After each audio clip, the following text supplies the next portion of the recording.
और शक्तिशाली कितनी थी?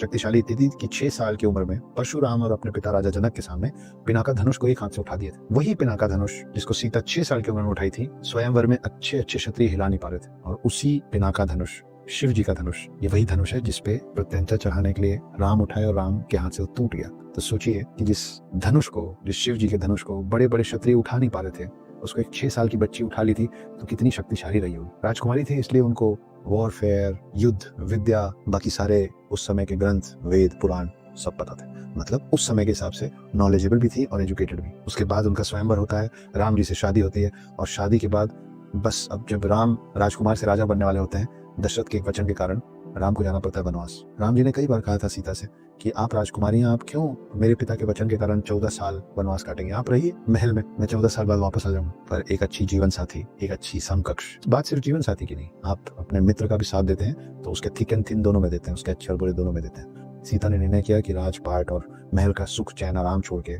अनगिनत दास और दासियों से सब कुछ करवा सकने वाली सीता राम के साथ और लक्ष्मण के साथ 14 साल भटकने चली गई वनवास में। खुद घर बनाई, रोज खाना बनाई, नंगे पैर चली, कांटे चुभे, भूखी भी सोई ही होगी।